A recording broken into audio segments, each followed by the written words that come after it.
they're known for truthfulness and trustworthiness, or they're unjust, untrustworthy, and liars on the opposite end. It talks about who they are, who their parents are, where they were born, what madhab and school of thought they followed. Were they Shia? Were they Sunni? If they were Shia, were they the follower of Ithna Ashari, the 12ers? Were they Zaydi? Were they Ismaili? Or no, for instance, they were against the Shia madhab and they were Ghali or so. If they were Sunni, were they Hanafi, Maliki, Hanbali, Shafi'i? Which madhab did they follow? What was their belief system, their aqidah? It also studies their memory. It talks about whether that individual narrating the hadith, did he possess a very strong memory or not? Did she take care in knowledge and knowledge of the hadith, take care in the relating of the hadith or not? So whether they were just, trustworthy, and truthful, whether what madhab they were, for instance, did they have a good memory and a care in relation to hadith and in ilm in general, or were they liars? Were they corrupt? Were they deviating? Were they had a weak memory, or they were careless in the narration of hadith until from when they heard it from the Ma'soom until they wrote it down, or they narrated to the other people? Did they remember the entire thing word for word? Were they known for this ability, or were they not? And other aspects of these individuals that are studied in Ilmul Rijal. So as you see, hadith is a very important subject in Islam. It's one of our sources of knowledge. And the Muslims from the very beginning have given great care about it. Just like in relation to the Quran, we have ulumul Quran, the sciences of the Quran, such as tafsir.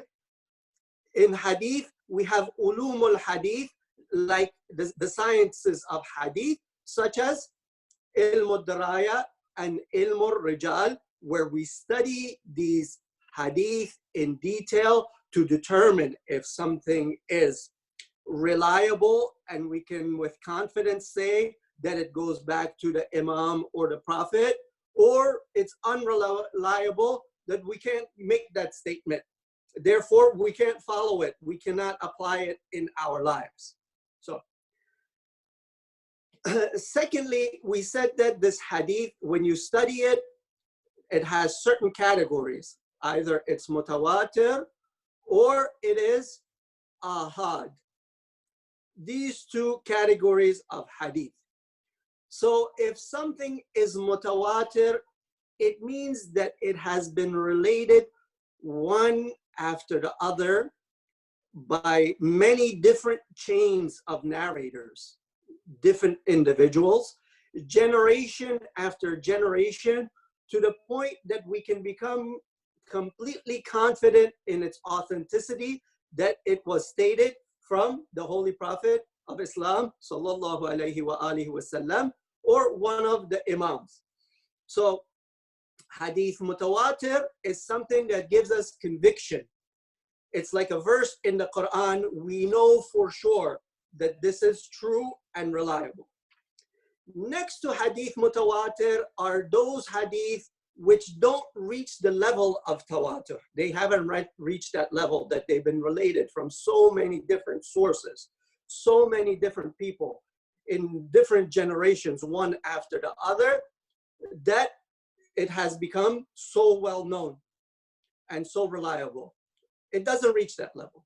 So anything that does not reach that level, it's called hadith. Those type of hadith are called ahad.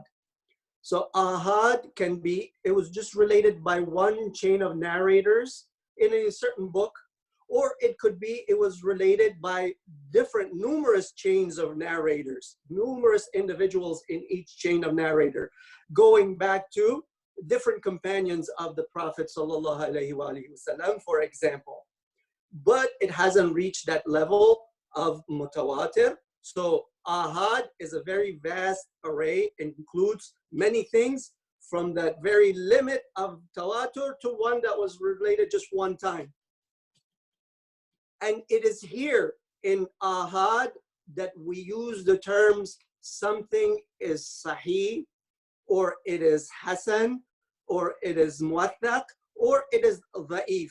So what does it mean if a hadith is sahih? According to the ulama of tashayyu, ahlul tashayyu, if every individual in the hadith who narrates the hadith in the chain of narrators, he is a Shia and he's known for being just, or she, meaning, and the meaning of justice is that taqwa has become second nature for them. They strive to carry out that which is wajib, and they strive to refrain from that which is haram. And if at times they make a mistake and they slip up, they seek forgiveness very quickly. This taqwa has become their second nature. So this is who we call adil, just. So if they're Shia, they're adil, and they're known for a good memory. They're dhabt, they're dhabit, they call it. They're known for that. That when they receive the hadith, hear the hadith from the imam, for instance, and then when they relate to someone else, they're very good at keeping it word for word, or that they record it really well, and they're good at this task. So this type of individual is called adil, and if every single person in the chain of a narration of a hadith is known for this, then that hadith is considered sahih. And sahih itself has different categories. It had 3 categories. We won't get into that. Then if we see that the person is known for their justice, they're called mamduh, they've been praised in the books of history, in the books of biography, but they have not been explicitly mentioned in the books that the scholars of Ilm al-Rajal have written. But you could tell from the statements about them that these people are good people. They're considered praiseworthy and trustworthy. And they have those 2 other categories too, that the Shia madhab, and they also have good dhabt and memory. This type of hadith is called hasan. Then the 3rd category is that they're trustworthy, they have good memory, they're truthful, but they're not Shia. This type of hadith is called muwaththaq. And then the 3rd category is that if they're not included in any of the 4th category is that they're not included in any of the first 3 categories. This type of hadith is called da'if and weak, unreliable. So reliable hadith, according to the Shia school of thought, are those first 3 categories: sahih, hasan, and muwaththaq. Obviously, sahih being the top one, and amongst the sahih hadith, there's 3 different categories as well. So in this case, we see that hadith which is mutawatir and hadith which is sahih or reliable, those 3 categories that we mentioned, are useful. The hadith that is da'if and does not fall into that category are rejected. So the hadith that we considered da'if, one type of hadith that is called weak and da'if and unreliable, you see, there's a whole topic in the study of hadith. Like for instance, we talked about ilm al-diraya. There's a whole topic, a subject in the science that you talk about. It's called al-mawdu'at. Mawdu' is from wadda. Wadda means to make something up, to make something up. So these types of hadith is called mawdu'. That hadith which is forged and attributed to the Prophet of Islam or to the Imams. So this type of hadith, and scholars have written books under this title, al-mawdu'at. So there are several types. The first type of hadith that is mawdu' or forged, fake, is either it's completely fake, that person made it up entirely and attributed to a ma'asum, the Holy Prophet or one of the Imams. It's completely made up. The Imam never said that. So obviously such a hadith is unreliable and rejected. In reality, it's not even a hadith, it's a lie. We can't even call it hadith. The second type of this mawdu or forged hadith, and it's rejected, unreliable, is that words have been added to it. For example, one of the Bani Abbas, Abbasid Khalifs, Mansur al-Dawaniqi. He's ma'ruf. He was a contemporary of the time of Imam Sadiq alayhi salam, and he was known for his hatred towards Ahlul Bayt. This Mansur narrates a hadith from the Prophet of Islam that he said, a man from my Ahlul Bayt will come as the Mahdi, obviously. His name is my name. He's from Ahlul Bayt, and his name is the same as mine, meaning Muhammad sallallahu alayhi wa alihi wa sallam. So this Mansur had a son named Muhammad. So in order to turn people's attention that the hadith is talking about his son, so that it's talking about his son or one of his offspring, he said that, and that offspring, the name of his name was Abdullah, or Mansur's name was Abdullah. So Muhammad ibn Abdullah. So he changed the hadith, added something to it, that a man from my Ahlul Bayt, whose name is the same as mine, and his father's name is the same as my father's. So in order, because the Bani Abbas are also from the family of the Prophet, they go back to the Bani Hashim. However, he added this hadith, and this hadith, even though the first part of it is correct, but its entirety is forged. It's mawdu, because he forged it by adding something to it. In other cases, what they do is that they change the words. They change the words. So the hadith might say something, but they take one word or a few words and change it to something else. For example, Khatib al-Baghdadi, the famous historian, in his Tarikh Baghdad, he narrates a hadith that the Prophet of Islam sallallahu alayhi wa alihi wa sallam said about Muawiyah. He said, when Muawiyah sits on my mimbar, faqtuluh, kill him.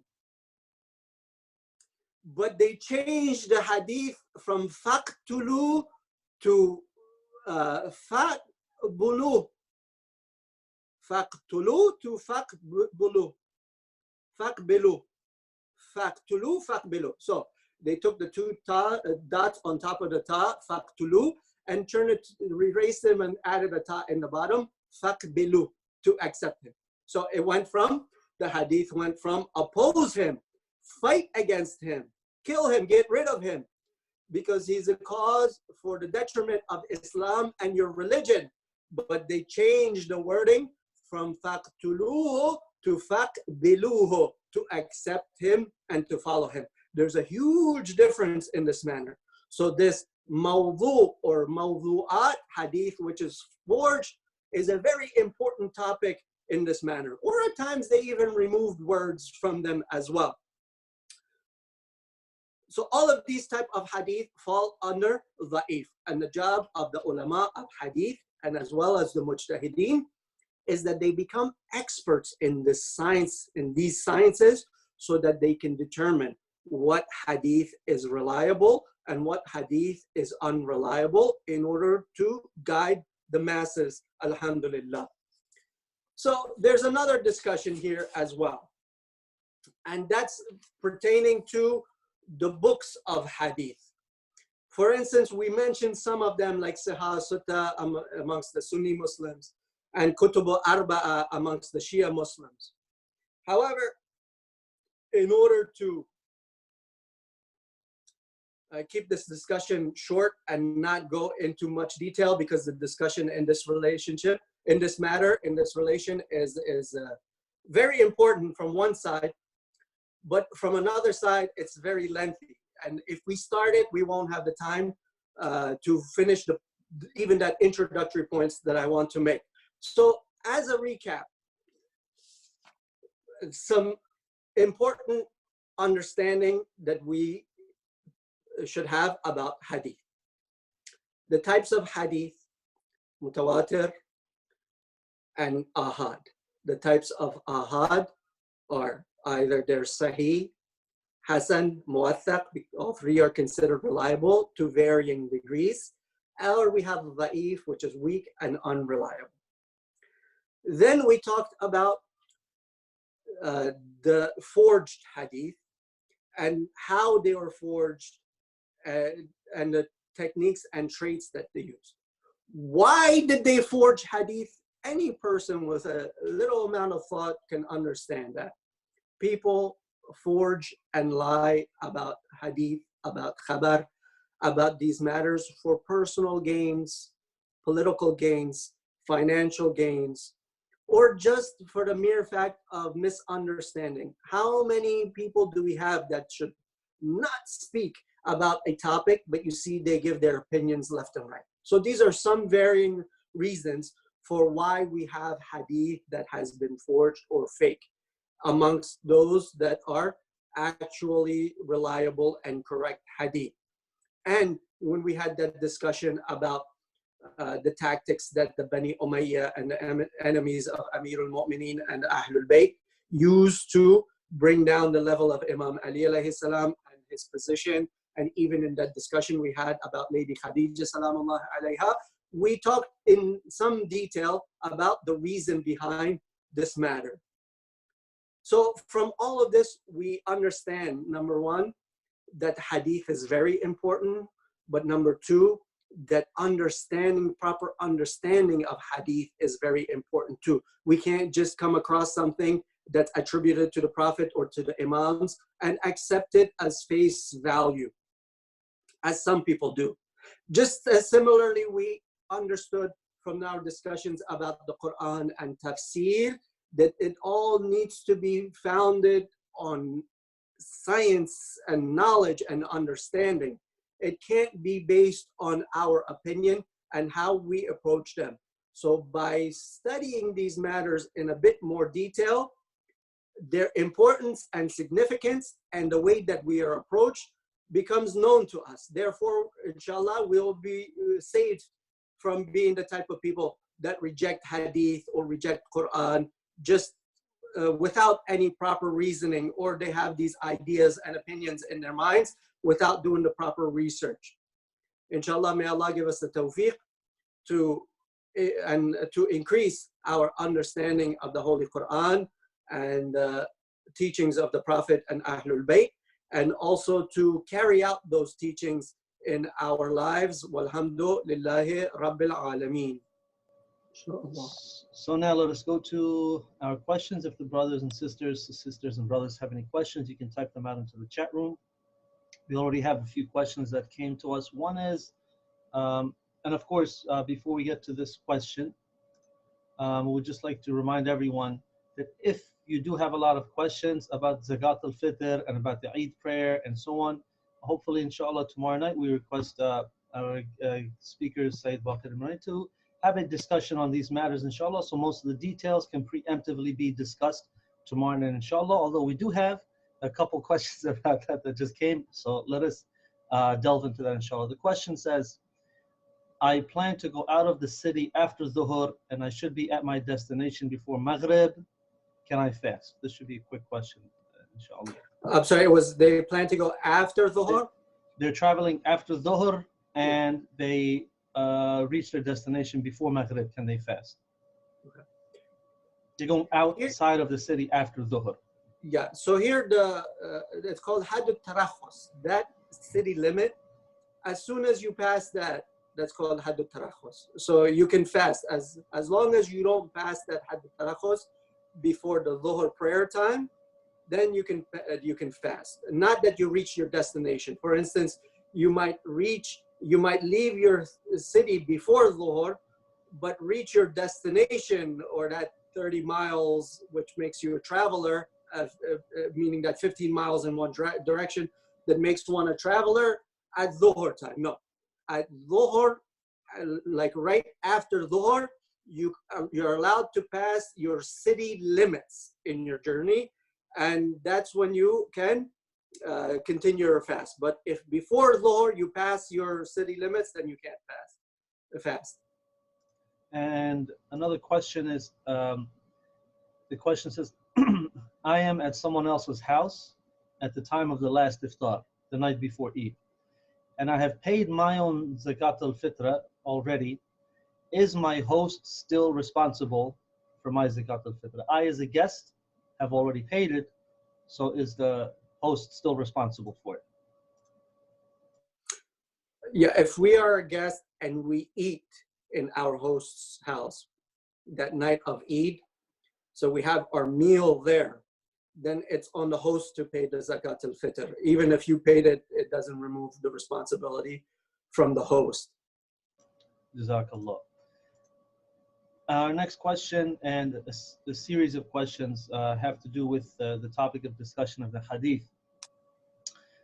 The first question in this series says, whenever I see someone talking about Shia beliefs and discussions and debates and so forth, I see them always using Sunni books to prove the Shia beliefs. So does this mean that we have to prove our beliefs and our practices from Sunni books, so that if we believe something but it's not found in the Sunni books, then it's not really strongly established? No, that's not what it means at all. But if you want to prove something for Sunnis about Shias, the best source for it is from their books. Similarly, if you want to prove something about Islam to Christians or Jews, the best source for it is their books. If you talk about Al-Kafi and you want to prove Shia, something about Shias to a Sunni, they don't accept Al-Kafi. You could talk to them day and night, they'll reject it. Or if you want to talk about to a Christian about something about Islam from the Quran, it doesn't matter, it's unacceptable. So the reason why it's done is because every group of people accept their own books. If it's found in their books, then it is acceptable for them. But if we give it to someone from our books, then it's not acceptable. But that doesn't apply to us. For us, our books are acceptable to us. Jazakallah. Our next question asks, can we accept hadith from people who lived with the Prophet sallallahu alaihi wasallam, or they were close to him, or they spent time with him, but we ourselves do not consider those people as righteous? So no, we talked about this in the lecture too, that there's different categories of those who narrate the hadith. We talked about justice, trustworthiness, truthfulness, memory, and comprehension, and then we talked about some other matters as well, lack thereof of these traits that we mentioned. So if that person even, so obviously one of the people that's included in that, or those people who lived during the time of the Imams or the Holy Prophet of Islam, that they don't fit this category. So obviously what they relate is unreliable, unless there are reliable hadith that say the same thing. So if you have two hadith, one is from an unreliable source, but you have that same hadith from reliable sources, then because of these reliable sources, this hadith becomes reliable also. But if there's nothing to support it, then just because they lived during the time of the Prophet or so, then it's unreliable. And it doesn't, or the Imams, but it doesn't matter about their, for instance, their school of thought or whatever. What's important is their trustworthiness. That's why we said we had a category of hadith which is known as muwaththaq, from people whose aqidah and beliefs are against ours, or not the same as ours, but because they're truthful people and they're known for their honesty, we still accept hadith from them. They're not known to lie. Our next question asks, how many years after the death of the Prophet ﷺ did the collection and the compiling of the hadith begin? So amongst the followers of Ahlul Bayt, from the very beginning, it was collected. And this is something that I wanted to talk about tonight, but we didn't have enough time. inshallah, that important topic I mentioned, we will talk in more detail about it tomorrow night. So from the very start, even from the time of Imam Ali to the 11th Imam, we have books that were even collected about hadith way before Al-Kafi and the like. From Ahlul Sunnah wal Jama'ah, the earliest was from over 150 years or so after the Holy Prophet of Islam. For instance, Bukhari, Muhammad ibn Ismail al-Bukhari, he lived during the time of the 10th and 11th Imams. Jazakallah, Sayyid. And well, here's another question that people will sometimes have in relation to the narrations of the Prophet sallallahu alaihi wasallam, and that is that if these hadith were beginning to be compiled after the time of the Prophet, then how can we accept their authenticity if there was such a large gap of time? So it goes back, one is the study of the chain of narrators. The chain of even if they were not written down and compiled in books, or they were not compiled in the books that we have with us now, but this is where the chain of narrators comes into play. Every hadith, the chain of narrator must reach the Holy Prophet or must reach the Imams. So for instance, if the hadith goes back from all the way back, it goes back to one of the companions of the Holy Prophet, like say Abu Dhar.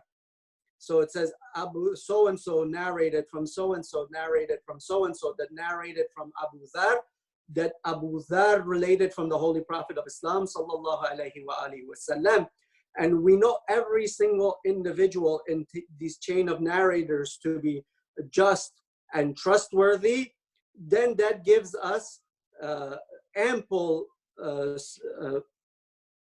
understanding that this hadith can be accepted as reliable.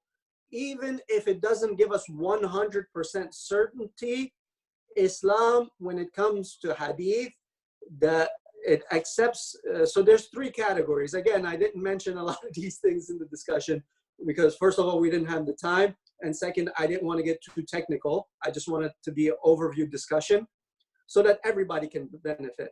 So when it comes to these things, we have three conditions. Either we have qat, certainty. If something has certainty, we have no choice but to follow it. Or something gives us a pretty good idea. We call that dhann. Or something we have doubt in it. So what's doubtful is rejected. But Islam, if something gives us a good understanding, it's not to the level to 100% certainty, but it's pretty close. We're just not sure 100%. This is called dhaniyul dalala. So it's reasoning, it's evidence, makes us pretty sure. We have a good idea. And Islam, so the Prophet, and we have authentic narrations that have signed off on this kind of understanding. So that gives us a pretty good idea, if it doesn't give us 100% sure conviction, that this hadith was related from the Holy Prophet of Islam. Jazakallah. Our next question asks, can the Sayyid please shed some light on the authenticity of the Ziyarat Ashura as Hadith Qudsi and its fadila, its merits? So this is also something that I wanted to discuss in the subject of tawatur, but I was afraid that it might be a bit too technical, and I didn't say it. So tawatur is of several types. So remember, tawatur is that hadith. We said that there is no doubt in its authenticity. It's 100%. We can not deny it, right? So this tawatur, we said, is of several types. One type of tawatur is lafzi. It's literal. Every word of it has been related exactly the same by so many different groups of individuals that you don't have other. Some types of tawatur are ma'nawi. Its meaning has been related by so many different sources throughout the time. For instance, an example of a hadith that's tawatur lafzi is the hadith from the Holy Prophet of Islam, sallallahu alaihi wasallam. إِنَّمَا الْأَعْمَالُ بِالنِّيَّاتِ.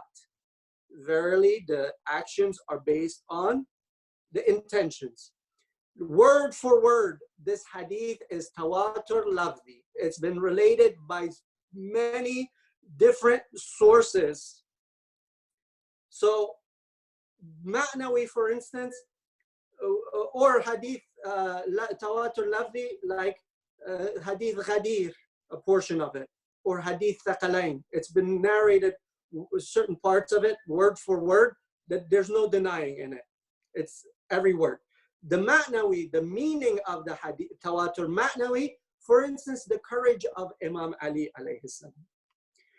So all the narrations about the battles and his victories, his bravery, or those specific narrations about Imam Ali's courage, or the things that even his friends and his foes even mention. This is tawatur ma'nawi. We know for with 100% certainty that Imam Ali alayhi salam was courageous. He was shuja'. So this is one type. Another type of tawatur we have is tawatur tafsili, and another is tawatur ijmali. So tawatur tafsili are all those tawatur that we just mentioned, lafzi and ma'nawi, and the examples that we gave. Tawatur ijmali means that from all of the different hadith that are ahad. Remember, we said that they're not tawatur to that level, but there's so many individual hadith related in relation to it that it reaches it to a level of tawatur ijmali. So tafsili means detailed tawatur. Ijmali means just a general tawatur. Because there's so many different narrations related, it reaches that level of tawatur ijmali. And hadith Ashura itself is tawatur ijmali. There is no doubt in its authenticity. However, the difference is that the many different narrations mention certain parts, like some hadith may have one part, some hadith may not have the other part. And that's why even when you read the hadith from like your mafatih or something, you might see something in parentheses, which means that this sentence was said differently. For instance, thari, for instance, could be stated as tharikum in another hadith. It doesn't change that meaning intent that much. So this is hadith Ashura or Ziyarat Ashura is tawatur ijmali. It doesn't fall into that tawatur tafsili, but because we have so many different narrations that it reaches that, you know, general standard of tawatur. Jazakallah, Sayyid. We have a couple more questions, and these will be the last two for tonight, inshallah. And then if the brothers and sisters have any more questions, of course, please don't forget them. Make sure to make note of them. We'll address them tomorrow night, inshallah. The next question asks, can you please discuss the history and reliability of Nahjul Balagha, and how long after the demise of Imam Ali alayhi salam was it compiled, and who was the keeper of the letters and the writings? So this is the subject that I left, inshallah, for tomorrow night's discussion. So join us, inshallah, tomorrow night. That's a little plug for the program.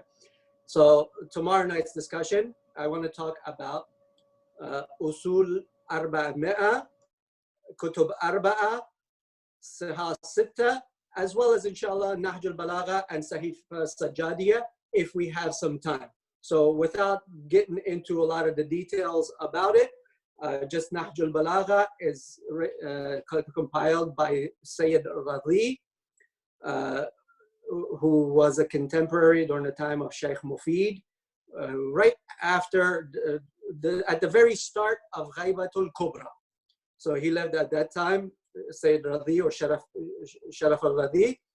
And from various different sources, he collected the letters and sermons and the short sayings of Amir al-Mu'mineen alayhi salam, and in the form of Nahjul Balagha. Jazakallah.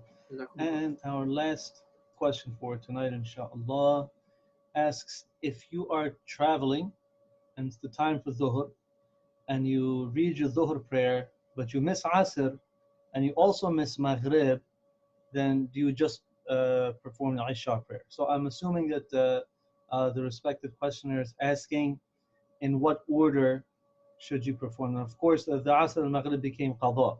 So now should they perform those first and then Isha, or how should they go about this performing their prayers, If inshallah? there's still time, if there's still time for Isha and Isha won't become missed or qada, then it's no problem in performing the Maghrib. Or well, in reality, Maghrib won't become qada until Isha becomes qada either. So, for instance, the time for Maghrib and Isha becoming qada are the same exact time, with the exception of those few minutes that's required to perform the Isha prayer.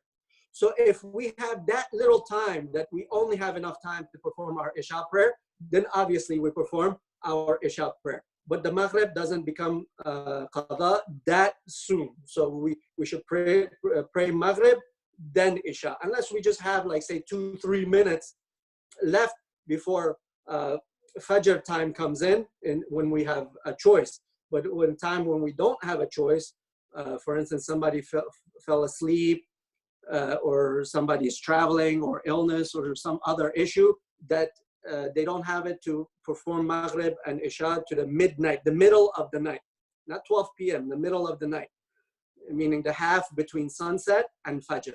Then they have until the adhan of Fajr to perform Maghrib and Isha. So obviously Maghrib should be performed before Isha, unless there's only a few minutes time that you can just do the Isha prayer, then the Isha should be performed, and the qada of Maghrib. But obviously the Asr can be performed later, if that is what the questioner is asking. I don't know how the mu'mineen feel, and our respected moderator as well. But inshallah, since these are the last nights, we're fine with taking a few other questions if the mu'mineen and you yourself are okay with that. No, alhamdulillah, I'm okay with it, but I think the respected brothers and sisters, they don't have any more questions in the chat room. Okay. So I just preface that just in case they did have any more questions. But if they do have any more questions, I still have a few more minutes. They can ask, inshallah. So we'll give them a few seconds if they maybe raise your hand that you have a question. If not, okay, a question very quickly just came in. Can you please, inshallah, speak, I guess, as briefly as we can in the few minutes we have left about Kitab al-Sulayman? Sulaiman ibn Qais. Yes, Sulaiman ibn Qais. Yeah. So Kitab Sulaiman ibn Qais is a reliable book. Obviously, we say reliable with the condition that not every single thing in is hadith, which some of the ulama said is the first book of hadith that was written. And he was Zahiran, one of the companions of Amir al-Mu'mineen alayhi salam, and it was written at that time. So just a brief. But there is one other question as well, if you don't mind, is that how can we perform the Eid prayer at home? So the Eid prayer during the time of the Imam's Zuhur, when the Imam is there, is wajib, and it has to be performed like the Friday prayer is performed in Jama'at, in the masjid, or wherever the congregation is being held.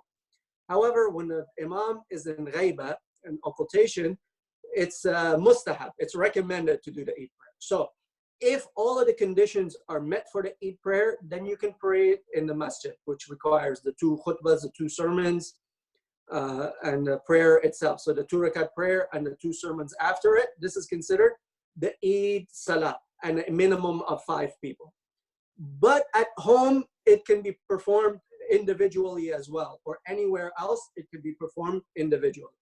However, if you're at home, then someone cannot have the sermons over Zoom or YouTube or something like that, and then you perform it at home, or they lead the salat where they are and you follow it in jama'ah, which are some of the things I've been hearing lately with the way things are in the world today.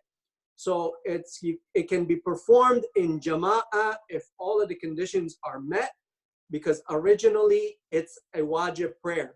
However, because the Imam is not amongst us, it has turned into mustahab prayer until he comes back. So you can pray it by yourself at home. And with the 5 qunuts in the first rakat and the 4 in the second rakat, even though Ayat al-Sistani's fatwa is something different. But that's the general understanding and so forth. So just 2 rakats with the niyat of Salatul Eid, mustahab qurbatan ilallah. And you don't even have to say the qunuts. You could just pray 2 rakats like you do your Fajr Salah as well. And what about the 2 khutbahs? Do we read them to ourselves? The what? The sermons. Yes, you can read it to yourself, I guess. Or some of the kids, they put their little stuffed toys and stuff. We can do that as well and deliver it. But on a serious note, if I'm performing the Eid prayer by myself individually, are the lectures waived?